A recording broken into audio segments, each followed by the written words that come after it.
once I started solving the pain of my dad's loss in my mid-20s, you come to terms with it, you live with it. But when I hit 50, I won't say the pain came back, but the memory of all of that came back, and I was like, wow, this was like that. This was my dad's last year. And in my mind, I was thinking, life is short.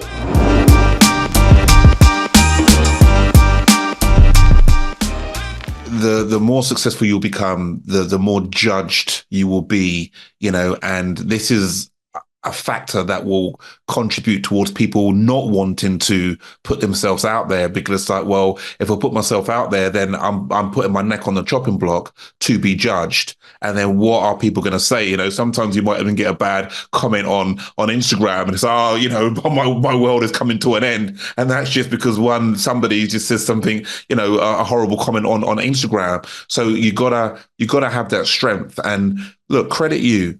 Yeah, I mean, credit you in a huge way, for, recognizing and standing up, and no doubt it would have been a difficult time for anyone. I mean, no one wants to see that, but then being able to see the light in it and recognize that, people's coming after you because, you are, no doubt, you're helping lots of people, you are successful, so as a result of that, let's try and bring this man down, so, credit for you to standing strong. Sensationalism, isn't it? Like, they'll write sensationalizing headlines.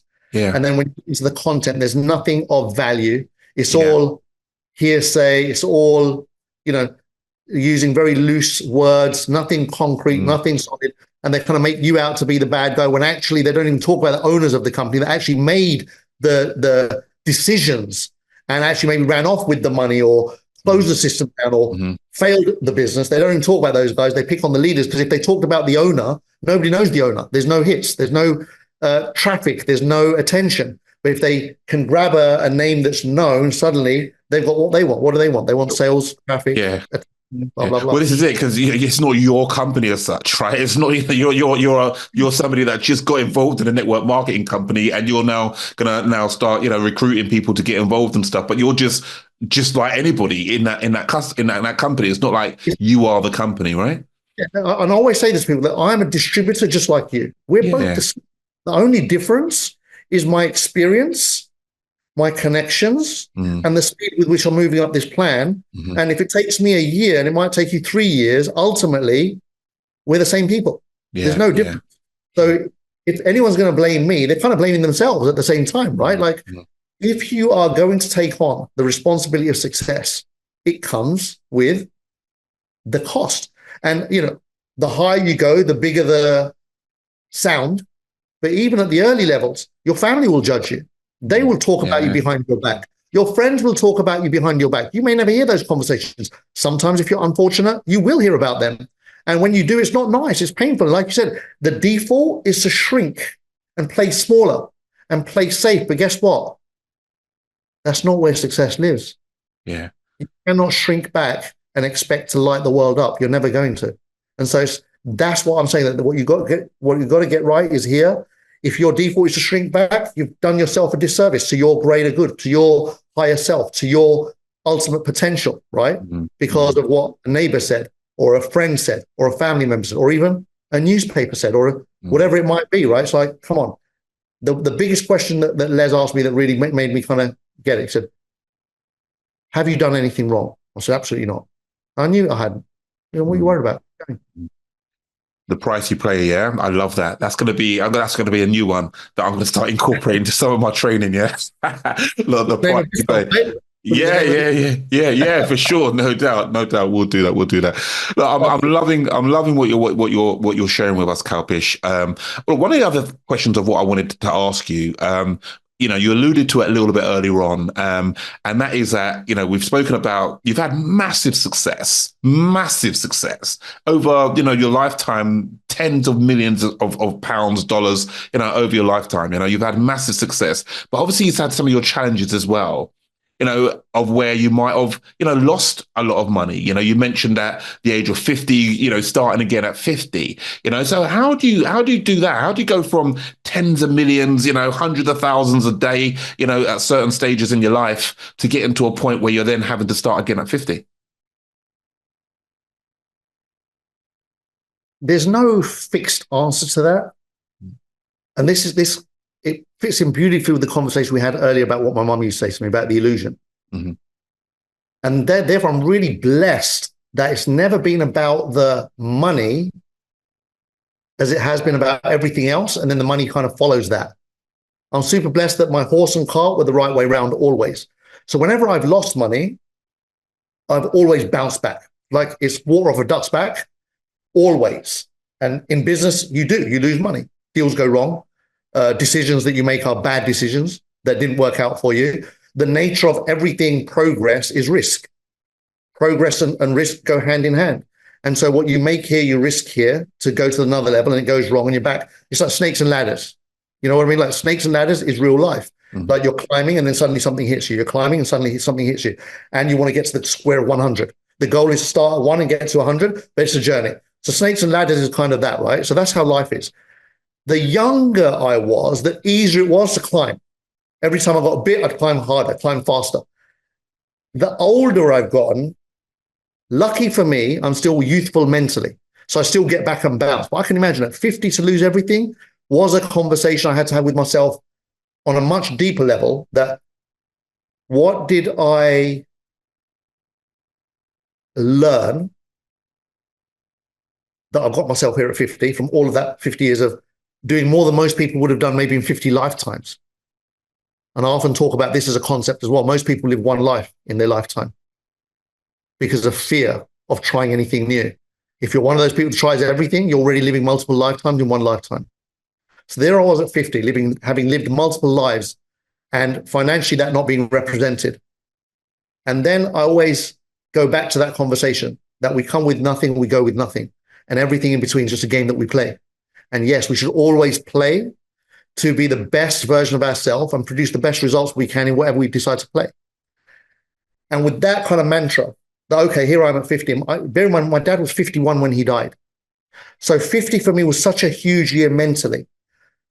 I wouldn't even be surprised if there was residual incompletion inside of my cells that I felt I was, because I know it was consciously there. When I turned 50, it was so in my mind, like it had never been for the 20 odd years before that. Once I started solving the pain of my dad's loss in my mid-20s, you come to terms with it, you live with it. But when I hit 50, that, I won't say the pain came back, but the memory of all of that came back, and I was like, wow, this was like that. This was my dad's last year. And in my mind, I was thinking, life is short. I haven't even started. Like, I feel like I haven't started. And what if this was it? Like, what if my life was over now? And this was like nearly 5 years ago now, right? I'm 55 in 2 weeks, July the 13th. I'll be celebrating 55 years. But there I was at 50, looking at 51 as this could, like, what if this is it? Have I done enough?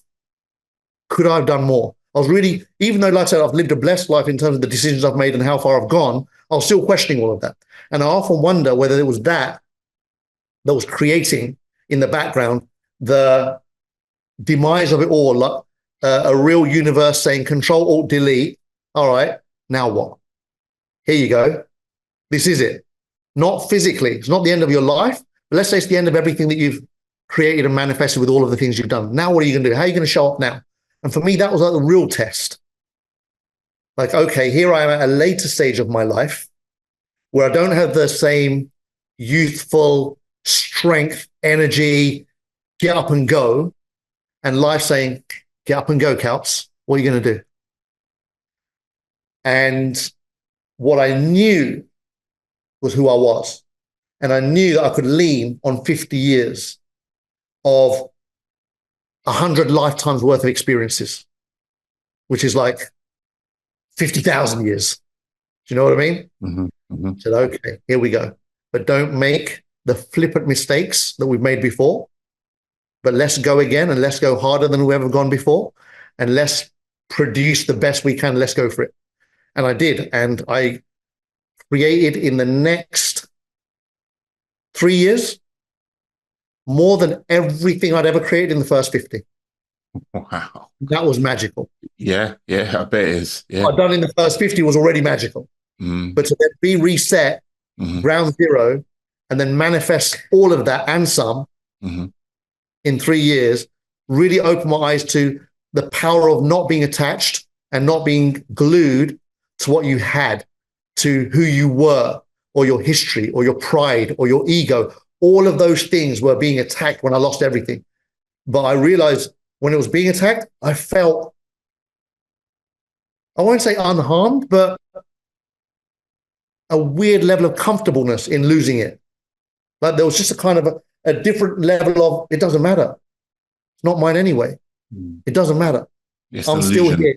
It's the illusion, right? It's the illusion of life. Yeah, exactly. And I was like, okay. It's like the illusion of what we deem as being as important, right? But the reality is it's not really, you know. Because the reality was what I was fearing was what if what happened to my dad happens to me. And I almost came to terms with that, like, okay, that's all gone. And you know what? So what? This is it. All right. I'm ready. So be it. If this is it, this is it. I don't get to say when my time is up. I can't control that. And if my time is to go at the same time as my dad's time was, so be it. That's life. Let's carry on playing. Play till I go out. And that shifted it up another notch that I maybe didn't have access to before, where I kind of embraced that final, I'm not going to say final because life is always forever evolving, but there was another level of, if you like, awakening achieved where I got comfortable or accepted the finality of all of it and the impermanence of all of it. Like, it's not me. My cars aren't me. My homes aren't me. The bank balances aren't me. None of it's me. None of that is me. When I'm gone, so what? Like, so what? Really, so what? Yeah. That was what really meant. Yeah, no, I think that's such a powerful way of looking at it because, you know, we put our success, you know, that contributes to our identity, right? And, you know, so yeah, I'm this guy, you know, I've got this, I've got that. And it's not real because you're not born with it. You can't take it with you. It's just a part of the game. That's part of the illusion, right? Yeah.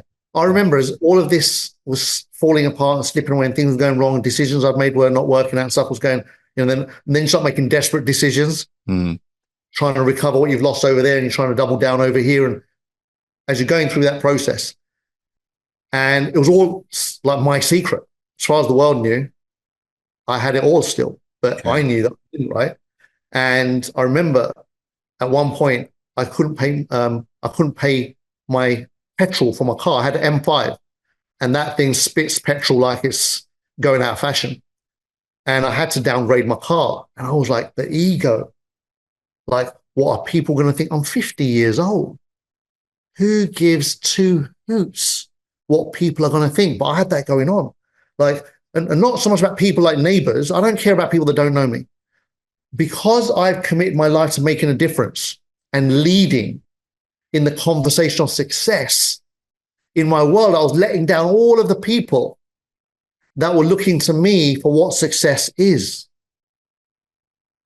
And that was a tough conversation because unfortunately, people do relate to success with stuff.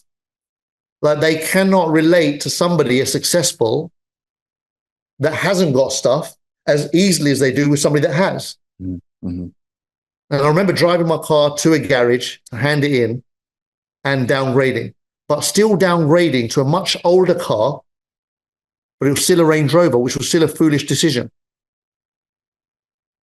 So I went from an M5 to a Range Rover because I wanted to still look. It's still ego-led. Still ego-led, yeah.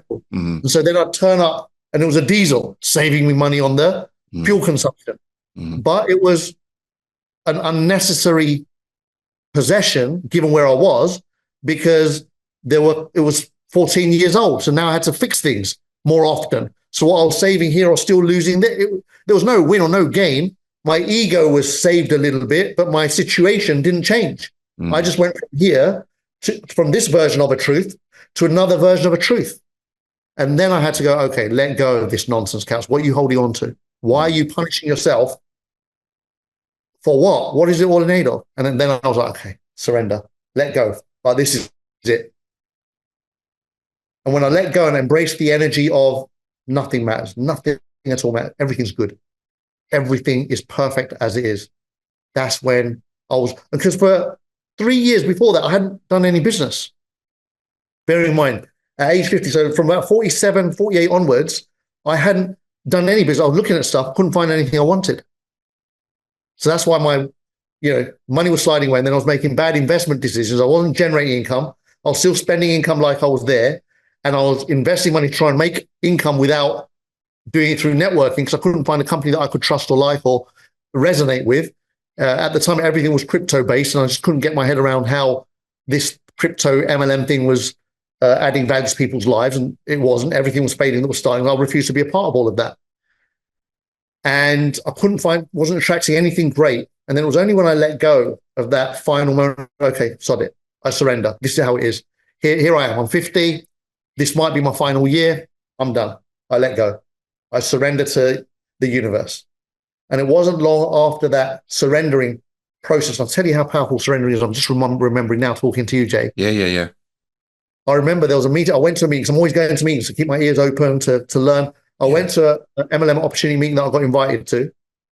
It was to do with healing, a healing device, a little square thing, a frequency healing device. So I said, okay, this could be it. It's, to do with wellness and health. And I drove down. I parked my car in Hammersmith, and I came back, and the car window was smashed, and I'd left my briefcase in the back of that car. And funnily enough, I had my 3 diamond rings, a diamond bracelet, my laptop, like my final possessions, if you like, in that laptop. And somebody had come in, smashed the window, grabbed the bag, and disappeared. The cameras were there. It was somebody on a moped. It was one of these moped smash and grab situations. And that went, and I was like, really, universe? Like that? Like, I've got nothing left. That was my little bit of, a couple of the rings were from achievements, trophy rings from hitting the top of plans. Like there was an emotional baggage that was still there, right? And I'd taken the rings off the night before, because I went out to meet a friend in a restaurant that wasn't in a nicer area. And so I kept all my rings in my bags, in my briefcase. So that's why I wasn't wearing them. Otherwise, I'd always be wearing them, right? And then that got stolen. And that was like really, for me, a real letting go. I was like, wow, okay, you're stripping me of every final ounce of anything that my ego has an attachment to, even achievements, even trophy gestures of, you deserve this. Like, I don't deserve it. Didn't deserve any of it. Just, I manifested it. I created it, but I don't own it. It's not mine to possess. It really helped with that whole letting go. I had a level of awakening and enlightenment at that stage of my life that was on a whole different dimension, where I was joyful and blissful with nothing. And it wasn't long after that I found an opportunity. It ticked all of my boxes at the time, and it ticked the boxes of everybody that I showed it. So we crushed it and took things to a different level. So, wow. Yeah. Wow.